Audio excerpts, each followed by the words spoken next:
Sensex गिर गया है, जो इस वक्त की अपडेट हम अपने दर्शकों को दिखा रहे हैं। सर, क्यों ऐसा हो रहा है? 5,400 पॉइंट सेंसेक्स गिरा है।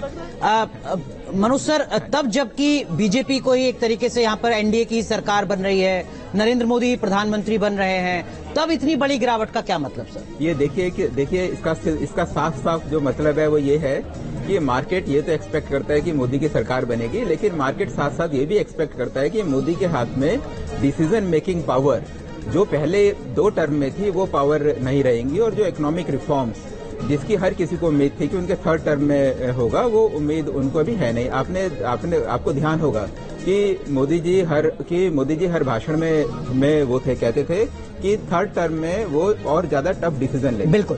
तो 241 जब उनकी सीटें आती हैं अगर, तो आप ये देखिएगा कि टफ डिसीजन की तो बात छोड़िए, ये सरकार स्मूथली अपने 5 साल काट ले, तो वही मेरे ख्याल से एक सर, हालांकि राहुल सर, योगेंद्र जी तो खारिज कर रहे थे इस बात को, लेकिन सर जब गठबंधन की सरकार होती है तो सिर्फ ऐसा ही नहीं होता कि वो गरीबों के लिए काम करती है, उसमें करप्शन की संभावना बहुत बढ़ जाती है, जैसा आपने यूपीए 2 में देखा था।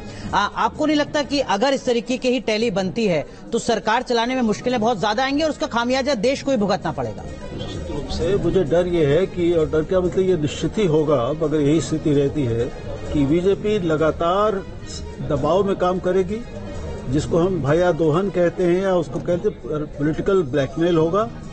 उसके जो सहयोगी दल हैं वो अपनी मनमानी या अपनी शर्तें मानने पर उसके मजबूर करेंगे।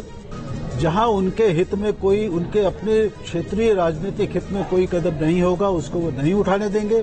इसके साथ साथ एक बहुत मजबूत विपक्ष का अंकुश सरकार के ऊपर काम करेगा।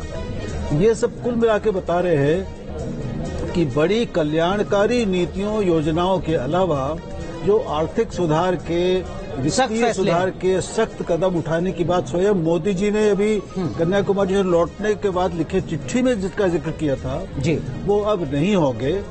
और एक बात ये कि अब आपने एक महत्वपूर्ण बात कही अनुराग की, इसमें अब भ्रष्टाचार की, राजनीतिक भ्रष्टाचार की मतलब उदाहरण हमारे सामने है, यूपीए 2 का उदाहरण है, वो भी है। और हमें मालूम है कि किस तरह के लोगों को बीजेपी बाहर से अंदर लेके आई है। ऐसे लोग जो पहले भ्रष्टाचारी मतलब रहे हैं। अब तो टीडीपी और जेडीयू सरकार चलाएगी ना। मनोज सर, आप कुछ कहना चाह रहे हैं? बिल्कुल। हाँ, देखिए ऐसा है कि जो अटल बिहारी वाजपेयी की सरकार थी, अगर हम उस सरकार को देखें, वो उसमें भी कई सारे पार्टनर्स थे, लेकिन उस सरकार की परफॉर्मेंस काफी अच्छी थी। अगर हम रिफॉर्म्स की बात करें तो नरसिम्हा राव के बाद उस सरकार ने काफी बड़े रिफॉर्म्स किए थे। जब वो सरकार आई थी उस समय हमारी टेलीकॉम पॉलिसी बिल्कुल ही ठप पड़ी हुई थी, पैरालिसिस था। तो उसका हाईवे से लेकर गांव की सड़क, तमाम चीजों, टेलीफोन कनेक्टिविटी। हाँ, आप देखिएगा कि टेलीकॉम में सबसे बड़ा डिसीजन सरकार को क्या लेना था। उस समय जो एग्जिस्टिंग टेलीकॉम ऑपरेटर थे उन्हें लाखों करोड़ों की फीस सरकार को देनी थी जी। उन्होंने सारी फीस माफ करी। माफ करने के बाद उन्होंने अपना जो तरीका था, उन्होंने जो अपना जो लाइसेंस फी थी उसका तरीका उन्होंने चेंज किया। तो इतने बड़े डिसीजंस भी लेने की उनकी हिम्मत थी और किसी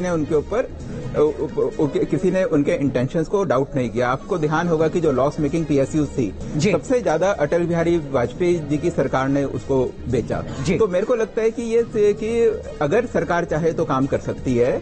और जैसे कि आपको ध्यान होगा कि एक जो नैरेटिव चला हुआ था, प्रधानमंत्री जी भी बोलते थे कि आप देखेगा कि पीएसयू के शेयर किस तरीके से भागेंगे। बिल्कुल। तो एक ये तो मानने वाली बात है कि कई सारी पीएसयूज जो पहले नियरली सिक थी, वो सारी की सारी पीएसयू से एक प्रॉफिट मेकिंग हो गई और उनके शेयर्स भागने लगे।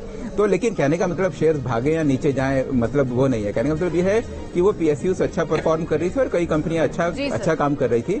अब देखना है कि 3rd टर्म हमारा कैसे चलता है। बिल्कुल, यहाँ पर वक्त बहुत छोटे से ब्रेक का है। तो जहाँ पर वेस्ट बंगाल में दीदी का जादू चला है, मध्य प्रदेश